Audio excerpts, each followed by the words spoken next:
There is a document, a single document, that decides the entire rest of your life. It's 14 pages long, written in legal language so dense you can barely parse it without a lawyer.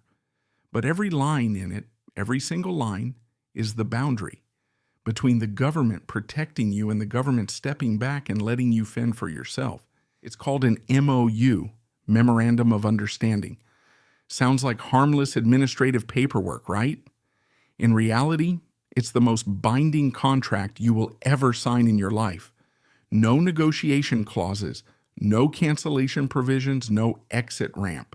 Last episode, we covered what it means to become a federal witness, the 3 a.m. knock, the new identity, the isolation. Today, we go inside the contract itself and find out exactly what you agree to when you sign your name on that piece of paper. Let's start with Clause 1, the most important clause in the entire agreement. You agree to commit no federal or state crimes while in the program. Sounds simple, but read it carefully. Not one crime, not even a minor one. One deliberate red light run, violation. A small bar fight, violation. Arrested for possession of even a minimal amount of drugs, violation. No exceptions, no leniency. The agreement terminates immediately and permanently. Clause 2. You must provide full and truthful testimony, complete and truthful testimony, in every legal proceeding the government requests. The word truthful here is critical.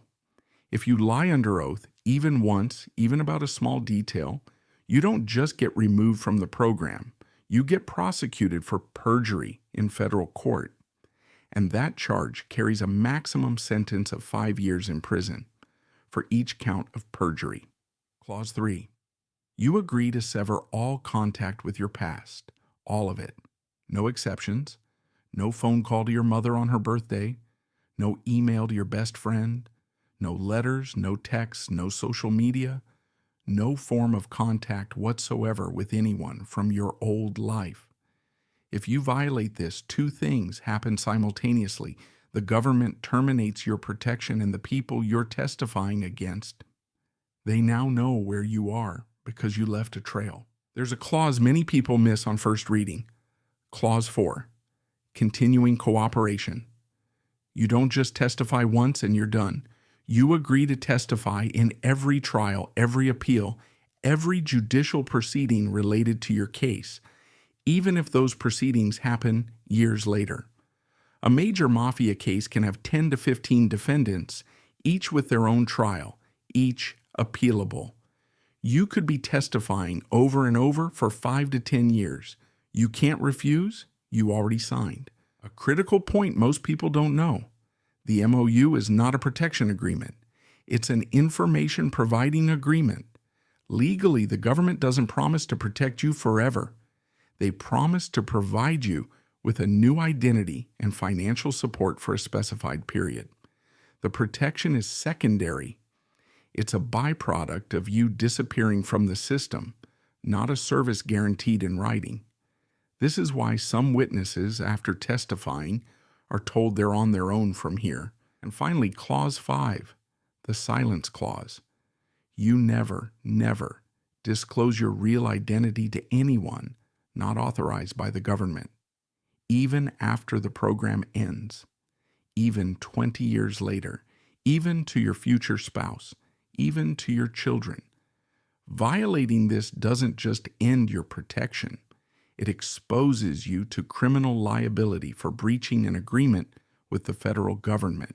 To summarize, you sign a document waiving your right to commit crimes, your right to remain silent, your right to stay in contact with loved ones, your right to refuse testimony, and your right to ever reveal who you really are. In return, you get a new name and subsistence payments.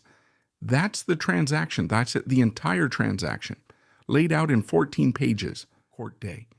You're escorted into the courtroom by US Marshals through a separate entrance, not the main door where the public and press can see you. The courtroom is nearly empty. The judge has ordered a partial closure to protect your identity. But when you step onto the witness stand, the moment you place your hand on the Bible and swear the oath, every layer of protection begins to crack. This is the part the MOU doesn't prepare you for: cross-examination. The defense attorney has one job: destroy your credibility before the jury. They've studied your entire criminal record, all of it, not just what you've admitted to. They will question you about every crime you ever committed, every lie you ever told, every time you betrayed someone. Why? Because if they can convince the jury you're a liar, the government's entire case collapses, and they can use everything against you, including the MOU itself. The defense attorney will read the clauses aloud to the jury. Ladies and gentlemen, this witness signed an agreement with the government.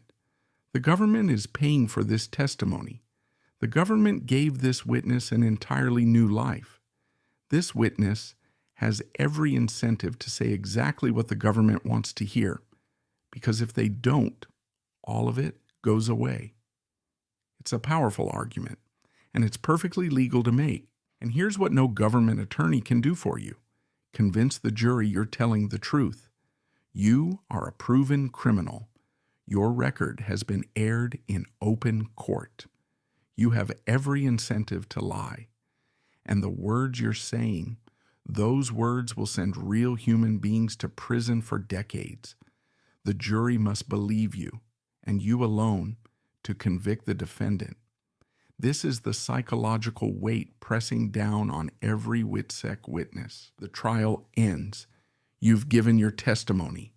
The marshals escort you back to the car, not through the public exit. Nobody pats you on the back and says congratulations. Nobody says good job. You simply disappear again into a new city, under another name, waiting for the next trial where you might be called to testify. This is not a Hollywood movie where the witness walks out victorious.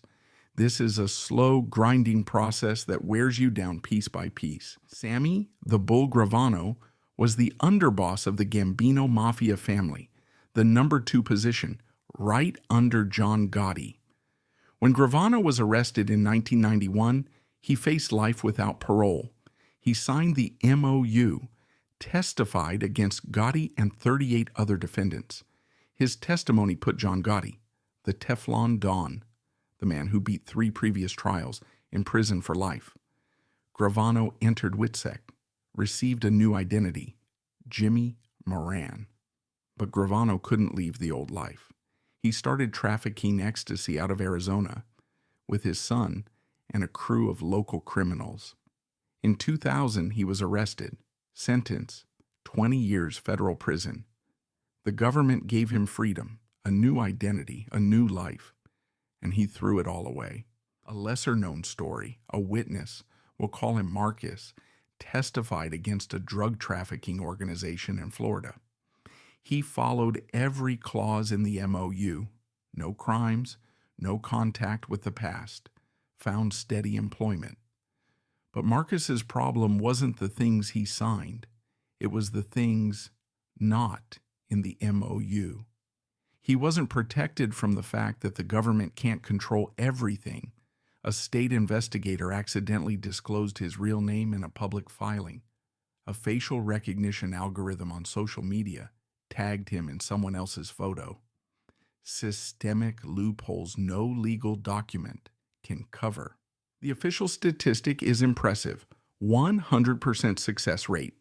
No witness who followed all rules has been harmed. But there's a question the Marshals Service doesn't publicly answer. How many people voluntarily left the program because they couldn't endure the terms? And of those, how many were killed after leaving? WITSEC is not a prison. You can leave at any time. But when you leave, you revert to being your old self with your real identity in a world where your enemies never stopped looking. There's a phenomenon psychologists call WITSEC syndrome. Not an official diagnosis, but a phrase former marshals use. It's when a witness has lived under a false identity so long they begin to lose their sense of who they really were. They can no longer remember their mother's voice. They forget their favorite childhood food. They respond to the fake name reflexively, even in their sleep. You're not just signing a document. You're signing away your own self-erasure. So the real question isn't, should I sign the MOU? Because if you're in that situation, you don't really have a choice.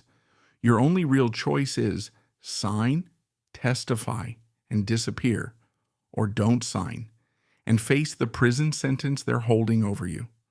It's a cold calculation, and the government knows it. There's a moment right before you sign your name on the MOU when the pen hovers above the paper, and you realize, once ink touches paper, your former self legally ceases to exist. Your entire life, every decision, every mistake, every relationship, every memory, compressed into a single signature. And after that signature, you are a different person. No road back. WITSEC is the United States government's answer to a question with no good answer. How do you convince a criminal to testify against people who will kill them without a second thought? And that answer, 14 pages, 5 main clauses, 1 signature, is an astonishingly effective tool. But effective is not the same thing as humane. The final episode will go into the question most people don't dare to ask. Those people who signed that MOU, where are they today? And does anyone actually survive with their identity and dignity intact? They're given a new life, but is it a life worth living?